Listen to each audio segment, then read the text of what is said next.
അങ്ങയുടെ പ്രിയപ്പെട്ട ഖദീജയ്ക്ക് അങ്ങ് സന്തോഷ വാർത്ത പറഞ്ഞു കൊടുക്കണം നബിയേ. സ്വർഗത്തിൽ അവർക്കൊരു മനോഹരമായ കൊട്ടാരമുണ്ട്, ഒറ്റമുത്തിന്റെ കൊട്ടാരമാണെന്ന് ഹദീസ്.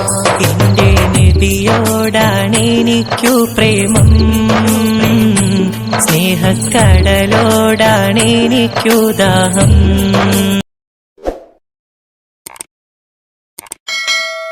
മാനവൻ്റുള്ളിലെ മാണിക്യക്കനി നൂറോരേ, മന്നാന്റെ മാധുര്യ മേറും കാരുണ്യ പൂവോരേ, ശത്രുക്കൾ പോലുമാ പാദം വാരി ഉണർന്നില്ലേ, മിത്രങ്ങളായിരം ഇൽമ നേടാനാണഞ്ഞില്ലേ.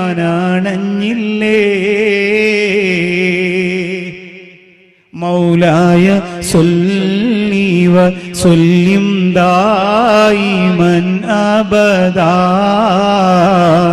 അലാ ഹബീബിക ഖൈറുൽ ഖൽഖി കുല്ലിഹിമീ.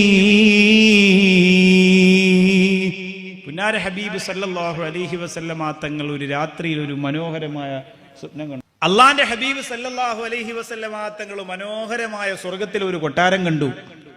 ആ കൊട്ടാരത്തിൽ നിന്ന് നല്ല തിളങ്ങി നല്ല വർണ്ണ നിറത്തിൽ നിൽക്കണ ആപ്പിള് ഷഫീഉന റസൂലുള്ളാഹി സല്ലല്ലാഹു അലൈഹി വസല്ലമ തങ്ങളോട് കഴിക്കാൻ പറഞ്ഞു. അല്ലാഹുവിന്റെ ഹബീബ് സല്ലല്ലാഹു അലൈഹി വസല്ലമ തങ്ങൾ ചോദിച്ചു, ജിബ്രീൽ, ഈ കൊട്ടാരവും ഈ തോട്ടവും ഒക്കെ ആർക്കു വേണ്ടിയാണ് അല്ലാഹു പടച്ചിരിക്കുന്നത്? ഇതിന് വല്ലാത്ത പ്രത്യേകതയുണ്ടല്ലോ, ഇതിന് വല്ലാത്ത ഭംഗിയുണ്ടല്ലോ. ആ സമയത്ത് ജിബ്രീൽ അലൈഹിസ്സലാത്തു വസ്സലാം പറഞ്ഞു, യാ ഹബീബല്ലാഹ്, അവിടത്തെ പ്രിയപ്പെട്ടവളായ ഖദീജ ബീവി റളിയല്ലാഹു അൻഹയ്ക്ക് വേണ്ടി യാ റസൂലേ.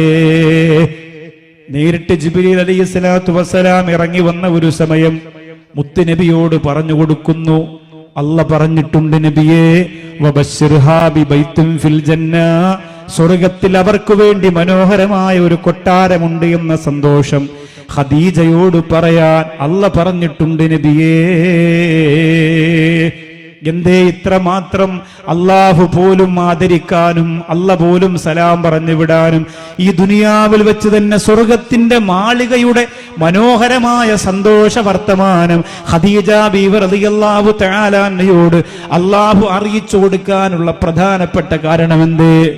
അവരുടെ ഹൃദയത്തിൽ തിളങ്ങി നിന്നിരുന്ന മഹബ്ബത്താണ്, മുത്തുനബിയോടുള്ള സ്നേഹമാണ്. അപ്പൊ നിങ്ങൾ പറയും, ഭാര്യയായിരുന്നല്ലോ, ഭാര്യയായതുകൊണ്ട് അങ്ങനെ സ്നേഹിക്കാം. ഒരു ഭാര്യക്കും ഖദീജ ബീവി റളിയല്ലാഹു അൻഹ മുത്തുനബിയെ സ്നേഹിച്ചതുപോലെ എൻ്റെ ഭാര്യക്ക് എന്നെ സ്നേഹിക്കാൻ പറ്റുമെന്ന് ചരിത്രം പഠിച്ചാൽ ഒരിക്കലും നമുക്ക് സമ്മതിക്കാൻ പറ്റൂല.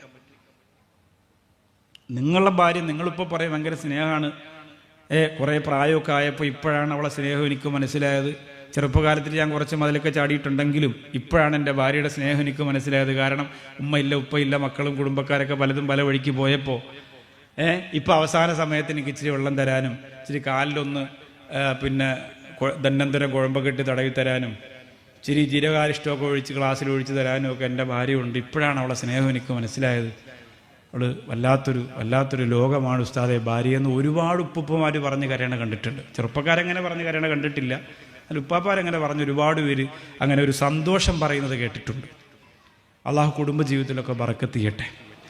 എത്ര നിങ്ങളെ സ്നേഹിക്കുന്നു എന്ന് പറഞ്ഞാലും ഒരു ഖദീജ ബീവി റളിയല്ലാഹു തആല അൻഹയുടെ ഒരു മുത്തുനബിയോട് കാണിച്ച മഹബത്തിന്റെ ഒരംശത്തിലേക്ക് തന്നെ ഇച്ചിരി പാടുപെടും.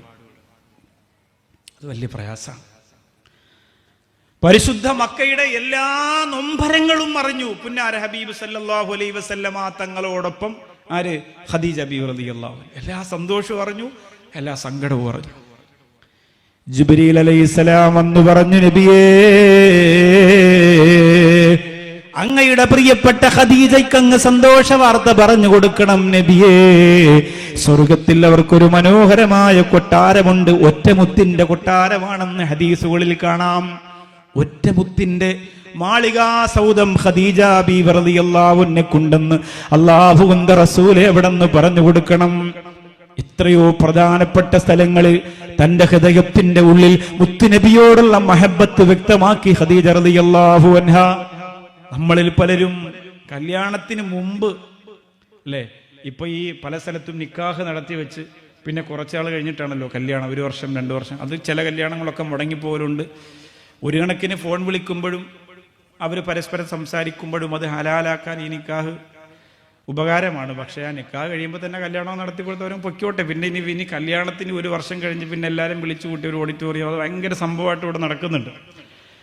ശ്രദ്ധിച്ചില്ലെങ്കിൽ വലിയ അപകടത്തിലേക്ക് അത് എത്തുന്നുണ്ട്. കാരണം പിന്നീട് ഇങ്ങനെ ഫോൺ വിളിച്ച് പിന്നെ അത് വേണ്ടാന്ന് പറയുന്ന അങ്ങനെ കുറച്ച് പ്രശ്നം, ഒരുപാട് നമ്മൾ തുറന്ന് സംസാരിക്കുമ്പോൾ കുറേ വിഷയങ്ങളുണ്ടാവും. ഇപ്പോഴത്തെ ആണും പെണ്ണും ഒക്കെ ആകുമ്പോൾ കുറേ പ്രശ്നങ്ങളുണ്ടാവും.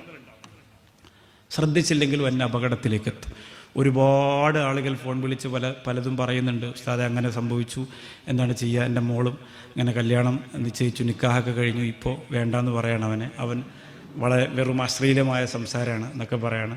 അവനെ കണ്ടപ്പോൾ വലിയ മുസ്ലിയാരെ കണക്ക് തുപ്പിക്കിട്ടാണ് നിക്കാഹിനൊക്കെ വന്നത്, പക്ഷേ സംസാരം മൊത്തം മറ്റേതാന്നൊക്കെ പറഞ്ഞിട്ട് ആകെ എത്രയോ ഉണ്ട്. അതിങ്ങനെ സംസാരിക്കുമ്പോൾ അതിങ്ങനെ പ്രശ്നമാവും. അത് പിന്നെ കുടുംബക്കാരറിയും, അത് പിന്നെ നാട്ടുകാരറിയും, അത് പിന്നെ ഫിത്നയാവും, പിന്നെ അവളെ വേണ്ടാന്ന് പറയാം. അങ്ങനെ കുറേ ഒഴിവായി പോയതുകൊണ്ട്.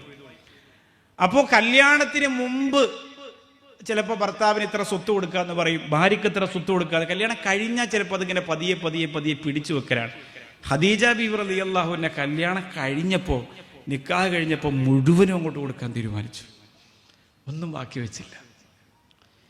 ഓരോ ദിവസം കഴിയുമ്പോഴും സ്നേഹം കുറയല്ല ചെയ്തത്, സ്നേഹം കൂടുകയാണ് ചെയ്തത്. നിങ്ങളിപ്പോഴും നിങ്ങളുടെ ഭാര്യയോട് സംസാരിക്കുമ്പോൾ പറയും, അന്ന് പെണ്ണ് കാണാൻ വന്നപ്പോൾ നിങ്ങൾ ഇങ്ങനൊന്നുമല്ല പറഞ്ഞത്. പഴയ പെണ്ണ് കാണലിൻ്റെ കഥ എൻ്റെ ഉപ്പ ഇപ്പോഴും പറയും. ഉപ്പ മരണപ്പെട്ടു പോയി. അപ്പോൾ ഞാൻ എത്രയോ തവണ കേട്ടിട്ടുണ്ട്. എപ്പോഴും എന്നെ അങ്ങനെ പറയും. ഉപ്പ പറയും, ഞാൻ അവളെ പെണ്ണ് കാണാൻ ചെന്നപ്പോൾ അന്ന് മുളംകുറ്റിയിലാണ് പുട്ടുണ്ടാക്കുക. മുളംകുറ്റി പഴയ കാലത്ത് അറിയാൻ പറ്റും. മുളയുടെ കുറ്റിയിൽ പുട്ടുണ്ടാക്കിയിട്ട് മുളംകുറ്റിയിൽ പുട്ടുണ്ടാക്കി ഫാത്തിഹ ഓതി എന്നെ മയക്കിയതാണെന്ന് ഉപ്പ പറയാം. ആര്? ഉമ്മയുടെ വീട്ടുകാർ. അപ്പോൾ ഉമ്മ ഉടനെ പറയും, പിന്നെ നിങ്ങളങ്ങ് ഭയങ്കര സുന്ദരനില്ലായിരുന്നു എന്നങ്ങനെ പറഞ്ഞു. രസമാണ്. അവർ പരസ്പരം ഇരുന്നിട്ട് ഇങ്ങനെ പറയുമ്പോൾ നമുക്ക് കേൾക്കുമ്പോൾ ആ പഴയ കാലത്തെ കുറേ കഥകൾ ഇങ്ങനെ കേൾക്കുമ്പോൾ രസമാണ്. അള്ളാഹു ഉപ്പാക്ക് പുറത്തു കൊടുക്കുമാറാകട്ടെ, സ്വർഗം കൊടുത്ത് അനുഗ്രഹിക്കുമാറാകട്ടെ. സാധുവായ മനുഷ്യനായിരുന്നു. അപ്പോൾ ഇതൊക്കെ നമ്മുടെ ജീവിതത്തിൽ ഇങ്ങനെ നിക്കാഹ് കഴിയുമ്പോൾ, ഓരോ ദിവസം കഴിയുമ്പോൾ സ്നേഹം കൂടുകയാണ് ചെയ്യേണ്ടത്. റഹ്മാനിർ റഹീം.